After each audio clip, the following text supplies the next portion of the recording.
Doctor आप ना एक इशू और हम देखते हैं जो लड़कों में भी होता है लड़कियों में भी होता है कि उनका वज़न नहीं बढ़ता।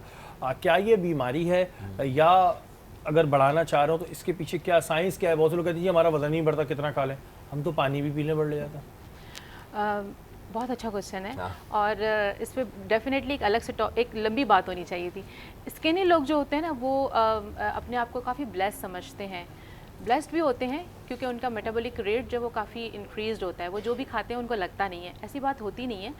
वो समोसा भी ले रहे होते हैं, वो पकोड़े भी ले रहे होते हैं, वो फ्राइड आइटम्स भी ले रहे होते हैं, वो सोडा भी ले रहे होते हैं, लेकिन वो इस खुशफहमी में ले रहे होते हैं कि शायद उनको वो लगता नहीं है। हालांकि वो सारे ट्रांस फैट्स होते हैं, वो उनकी बॉडी में जाकर बैड कोलेस्ट्रॉल में कन्वर्ट होते हैं। और वो आपने सुना होगा ना कि अच्छा भला इंसान था, कुछ भी नहीं था, बड़ा स्मार्ट सा बंदा था, हार्ट अटैक आ और गया। हार्ट अटैक आ गया।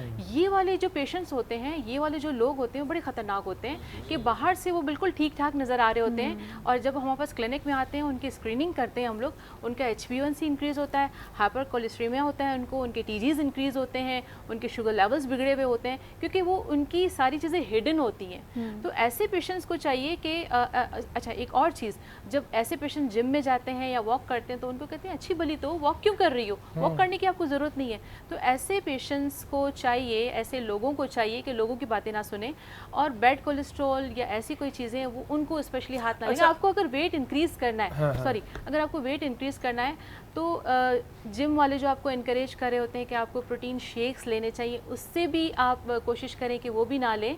और आजकल जो टैबलेट्स आई हुई हैं, मैं उनका नाम नहीं लूँगी, जिसमें स्पेशली स्टीरॉइड्स होते हैं, स्टीरॉइड्स लोग लगा लेते हैं। लोग लगा लेते हैं। और मेरे पास तो पेशेंट लेकर भी आ जाते हैं कि ये जिम वालों ने हमें दी है कि आप ये लगाएं और आपका विद इन 1 मंथ में इतने केजीज इंक्रीज हो जाएंगे, आपका मसल मास इंक्रीज हो जाएगा। तो इससे फिर ये होता है कि आपके ऑर्गन्स डैमेज होते हैं। तो आप ये चीज़ें ना करें। अच्छा, ये एक आम ना हमारे यहाँ बड़ा अजीब सा कॉन्सेप्ट है कि पतला है तो उसको कोई बीमारी नहीं होगी। जैसे आपने बताया कि बहुत से ऐसे लोग होते हैं जो बिल्कुल स्किनी होते हैं, फिर हम एकदम सुनते हैं हार्ट अटैक आ गया, इसके अंदर कहाँ से कोलेस्ट्रॉल आ गया। तो ये थोड़ा सा क्लियर करें कि क्या मोटे आदमी में ही कोलेस्ट्रॉल होगा या पतले पे भी हो सकता है? मोटे आदमी का जो कोलेस्ट्रॉल और फैट्स होता है वो तो बाहर से नज़र आ जाता है। ऐसे लोग तो खुशकिस्मत होते हैं कि जब हमारे पास आते हैं तो उनकी हम टेस्ट करवा लेते हैं कि भाई आपको ओबेसिटी आ रही है, सेंट्रल ओबेसिटी आ रही है, आप जाके अपना टेस्ट करवाएं, कहीं शुगर लेवल आपके इंक्रीज़ तो नहीं है। पतले लोगों का ये होता है कि उनका कुछ नज़र नहीं आ रहा होता है, तो उनके लिए तो और भी ज़्यादा ख़तरनाक होता है। तो ऐसे लोग, तो उनको अगर फॉर एग्जांपल जेनेटिकली उनकी अगर कोई बीमारी ऐसी है जो जेनेटिकली आ रही है, जैसे डायबिटीज़ है या हाइपरटेंशन है, तो उनको तो खुद जाके टेस्ट करवाना चाहिए। और उनको अगर कोई सिम्टम्स डेवलप हो रहे हैं, जैसे कि सांस का तेज़ आना, या फॉर एग्जांपल ऐसी कोई चीज़ें आ रही है जिससे उनको लग रहा है कि मैं बीमारी की तरफ जा रहा हूँ, तो उनको टेस्ट करवानी चाहिए, क्योंकि ऐसे लोगों के सिम्टम्स नहीं आएंगे, उनको डायरेक्ट प्रॉब्लम्स क्रिएट हो जाएंगे। डायरेक्ट खुदा ना खास्ता इस तरह के फिर अटैक हम सुनते हैं और हम भी शॉक रह जाते हैं। तो इस कॉन्सेप्ट को बदलेंगे जी, अगर ये बिल्कुल दिखने में दुबला पतला है तो इसको कोई बीमारी नहीं होगी, इंटरनल क्या चल रहा है, डॉक्टर बनने की जरूरत नहीं है। अगर डॉक्टर बनना था तो पहले 5 साल की पढ़ाई करनी थी, फिर डॉक्टर बनना था।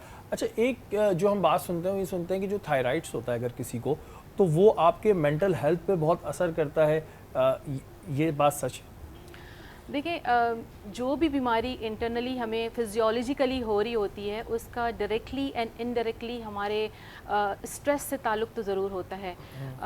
आजकल देखिए ना, हर पेशेंट को सिर्फ थायराइड की बात मैं नहीं कर रही हूँ, मैं डायबिटीज़ की भी बात करती हूँ। मैं हर वो चीज़ जो आपके फिजियोलॉजिकली इंटरनली ऑर्गन्स को डैमेज कर रही होती है, वो आपको स्ट्रेस में, डिप्रेशन में, एंग्जाइटी में ज़रूर डाल रही होती है।